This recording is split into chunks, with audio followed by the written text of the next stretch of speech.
they were empowered. And that counts, and so you have to look then at what are the configurations of those types of households that allow people, women in those households, to be as empowered as men in those households and to make joint decisions.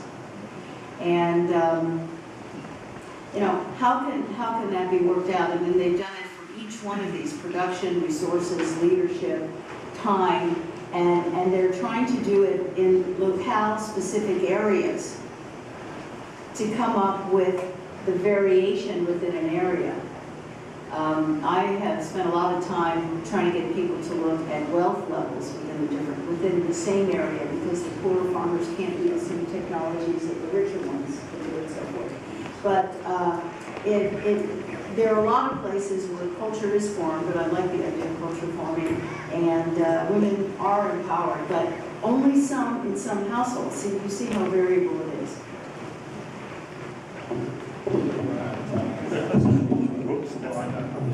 Thank you for your presentation. Quick question. You had mentioned as women were moving to a more sustainable agriculture through no-till or minimal-till reduction of herbicide, that the reduction in labor from weeding allowed them to cultivate maybe 2 to 4 times the land. Do you have any observations on what the yield per hectare happened during that period? Yeah, I'm sorry, they have huge number of amounts of data on that. That's the bottom line question. And I didn't bring a chart of that, but thank you for mentioning it. I'll put it in the next one. But just to answer, it's about 30% higher. That's the number. And it's not double. The land is doubling. The work is half. All those 50% or 150%, but it's about 25 to 30% higher.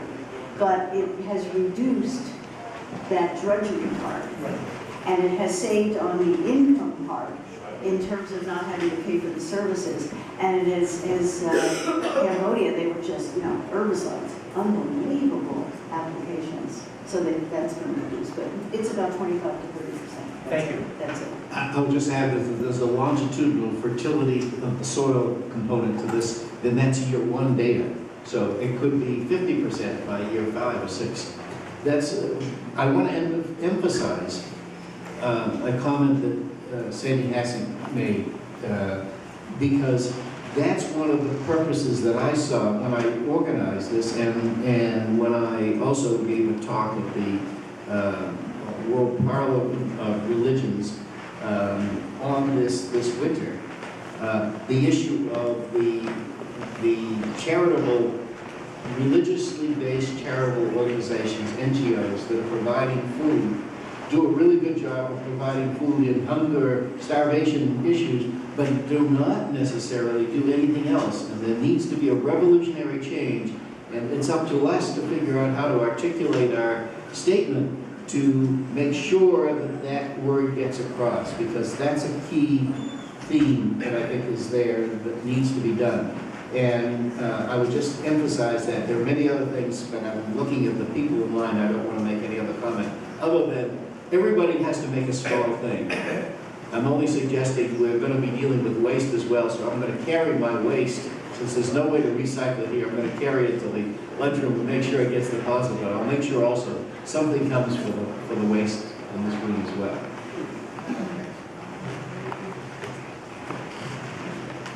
So my question had been, this wonderful expose on the Hispanic migrant workers in Central Florida and the effects of pesticides, herbicides, exposure to expecting mothers and the resulting birth defects in their children. So I'm wondering, I'm quite thrilled to hear that this no-till agriculture is being introduced, which has implications of reducing herbicide applications. So I'm wondering if it would sort of now be fully realizing the impact and how important women are to the world's agricultural production. I'm wondering if there's any information as far as pesticides, herbicide application, and for expecting mothers. And my second question is, as far as like policy implementation, your question was who invites the technology? And my question is more who decides, like who decided that this no-till agricultural method would be advantageous? So I'm happy to see that this method is being introduced. I just always assumed that there was more push towards agro-industry. And then my third question is, can you elaborate on this idea of sustainable landscape?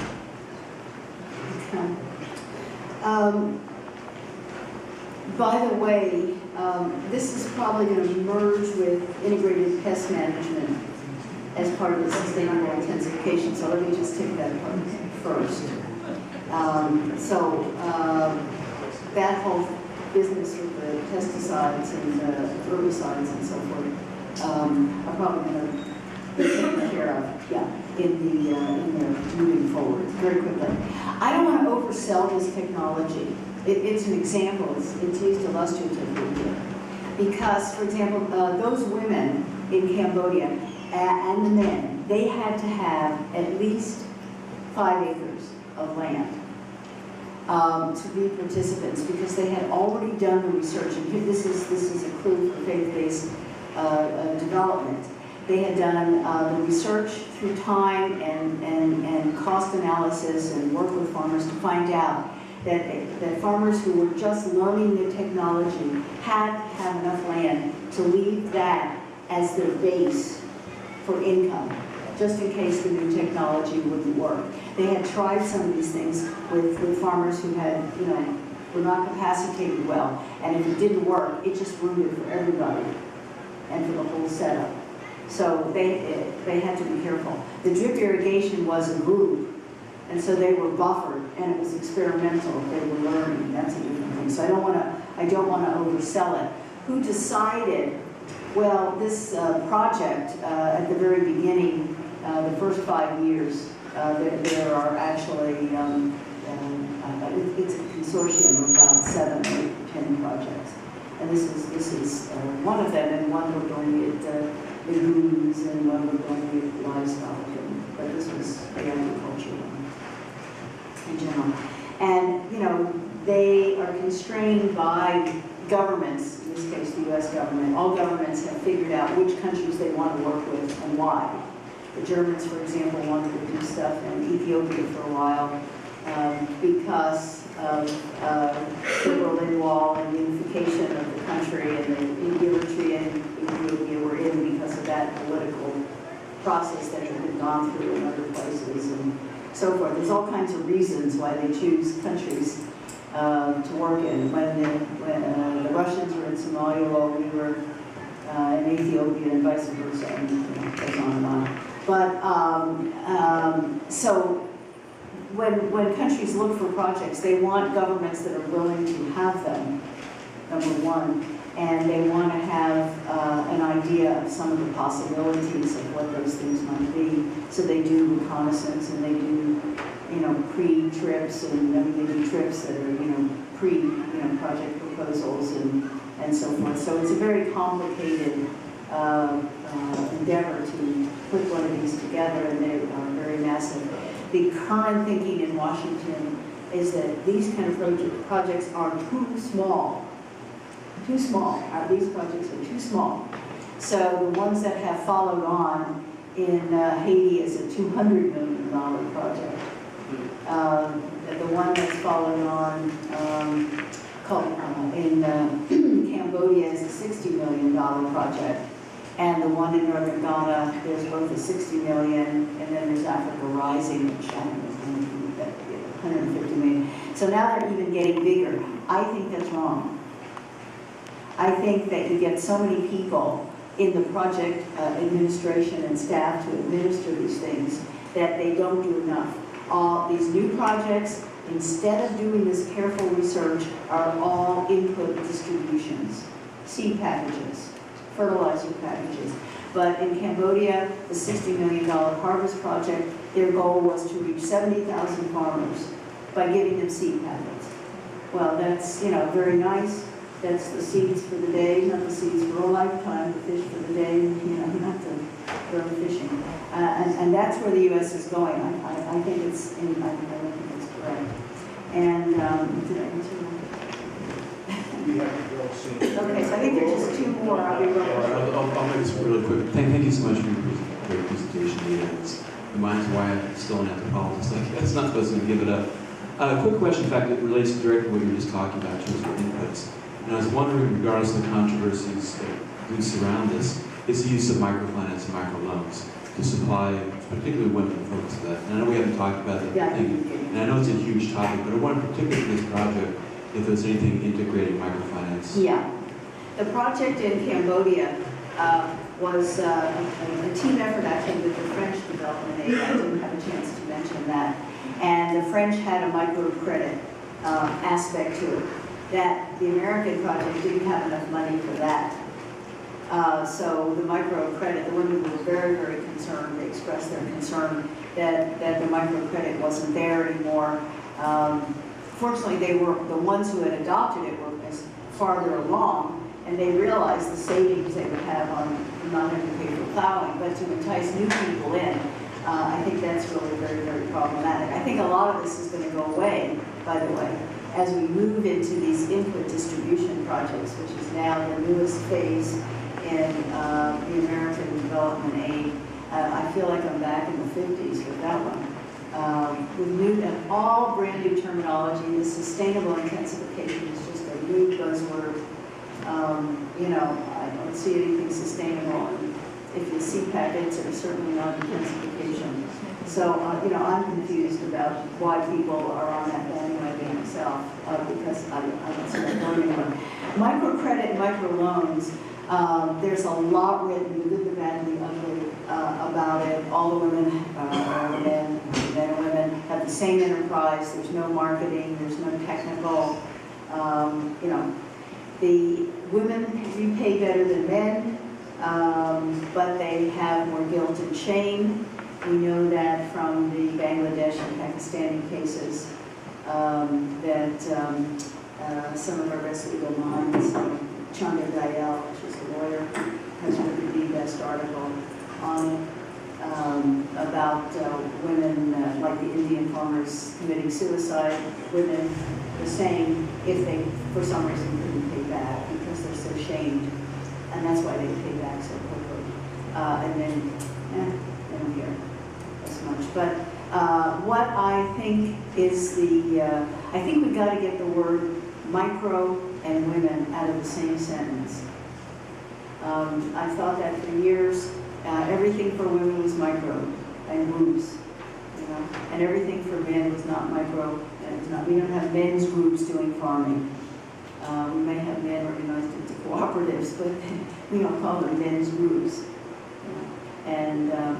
And they don't have to, you know, have a whole group of men to raise 200 chickens, when each man should have 200 or 2,000 chickens, and to make it a viable enterprise. It's the same for women. So there was a program in Ghana called, let me see, Believe. There are 3 B's. Believe. Not be good, believe, become. Anyway, become was the last, and believe was in there as well. And they gave loans up to $70,000 US for both men and women. And they had some of the most amazing small businesses, including agribusinesses, started. And they had to have management plans and technical and all kinds of things. And all those people are still with us today in the business and agricultural communities, maybe not doing the exact same thing as their awards were for, but having gotten like an incubator, business incubator. And that's what we need on these micro loans. We need things, smaller business loans, but sometimes they're very good. Other times they don't have technical. A lot of faith-based ones don't have technical. World Vision one I looked at in, let me see, it was Ghana a couple years ago, 2006. Wonderful on the numbers, but no technical. And no business and business skills and business accounting for the people who got these loans on whatever their enterprises were. So the numbers looked real good, and they were able to disperse the money. Most of that's now changed in terms of monetary and financial thinking to savings loans. And Women's World Banking pioneered this. They started in developed countries and they moved to developing countries. And their idea was you had to save a certain amount first. It stayed there in the bank, it garnered interest, and then you could take a loan. If you defaulted on your loan, well, they didn't punish you very much. They might just give you your money back. But you weren't going to be impoverished when you got your own money back that you had saved.